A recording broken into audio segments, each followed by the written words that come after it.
Hey everybody, how's it going? Thanks for tuning in. Welcome to Spirit of Vinyl. So, what I'm going to do for this week's episode is honestly, I have no idea, but what I'm going to do is I'm going to go ahead and let Discogs decide. So, let me go ahead here and share my screen. Okay, there we go. Share my screen. Okay, there we go. As you can see, I'm on my collection here. And I'm just going to go up and hit random item and we'll see what album comes up. And I'll listen to that and talk about that, unless it's something I've already done. So let's see what happens here. Click random item. Slayer, Seasons in the Abyss. So there's one. I think I'll pick two of them today. We'll see how it's going there. So Slayer, Seasons in the Abyss. It's a 2013 re-release. It says, remastered 180G 2013. So that's the first one we're going to talk about today, Slayer Seasons in the Abyss. And I go back here and let's see what the other one is.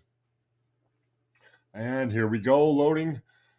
REO Speedwagon's A Decade of Rock and Roll from 1970 to 1980. So this came out in 1980. It's a Pittman pressing, according to this right here. So, so those are the two albums I'm going to do. This is a double record, it looks like. So that'll take some time. So I'm going to go ahead and listen to Slayer and listen to some REO Speedwagon. And when I get done with that, I'll come back and we'll discuss those records. All right. Thanks, guys. All right. Well, many days later, I finally got to both of those albums. I just finished the REO album. It's too long. Overall, it's too long for me, but that says more about me than anything else. So this is in 1981. It's a greatest hits album. 1970 is called A Decade of Rock and Roll. 1970 to 1980. REO Speedwagon.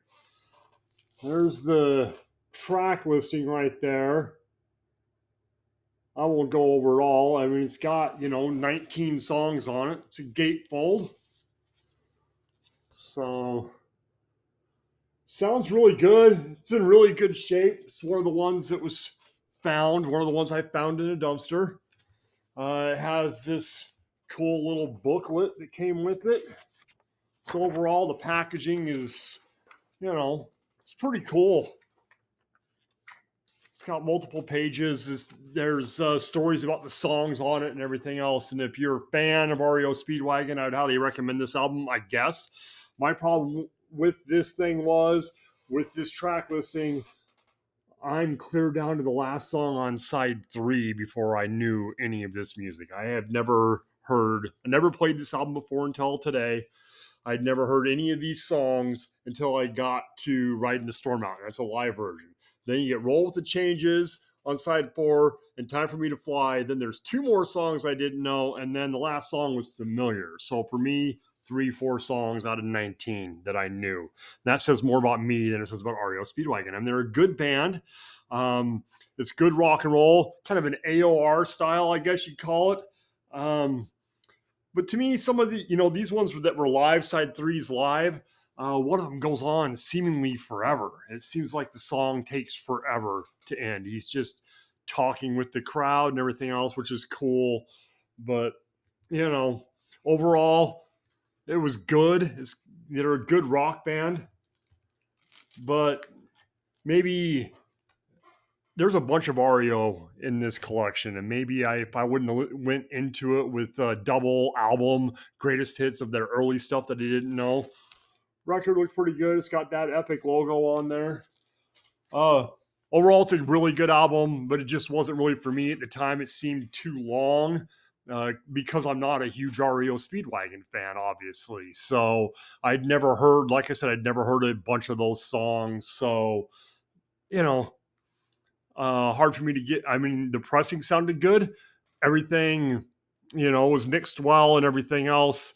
And they're good musicians and great guitar solos. And it's that early 70s rock. This album takes place from 1971 to 1979 is the last song on there. So that's the era of REO we're talking about. So not a bad album, just wasn't for me. The other one, of course, Slayer, Seasons in the Abyss. 5th album overall. This is a great album. This is something I've been a fan of since I was, this came out in 1990. So, I would have been 20 when this album came out. This is a great album. Into thrash at the time. It was, 1990. This is a 2013 copy repress that was in near mint condition. Notice I said was in near mint condition. I'm going to show you guys what I did.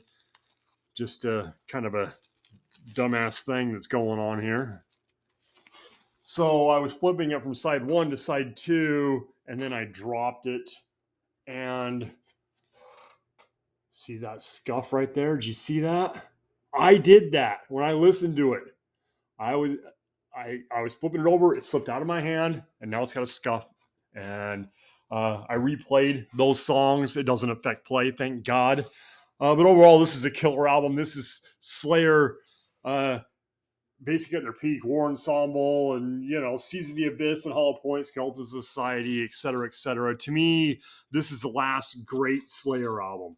In my opinion, this is the last great Slayer album. They had great, great albums. I don't think they've ever not topped this, because they have topped this, Rain and Blood, I would say tops that, but that's the last great Slayer album where everything is killer through and through. So overall, it was a good listening experience. It was interesting going from Slayer to REO Speedwagon. Maybe that had something to do with the vibe of the REO album for me. But yeah, if you've got them or you find them out in the wild, I didn't look up prices on these. I mean, this is a 2013 repress. You can buy this for $25-$30. I'm sure that REO album you could probably find in multiple different conditions at multiple different prices, depending on what you're looking for and how much you want to spend, I'm sure. So, but yeah, I wouldn't give any one of them a thumbs down. Obviously, that Slayer album, it is, Seas of the Abyss is one of the great albums.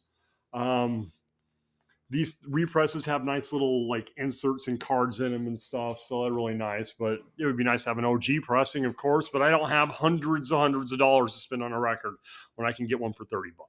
So yeah, thumbs up both of them. I mean, the Slayer album is a 5-star album. That REO album, I mean, musician wise, they're a 4-star band.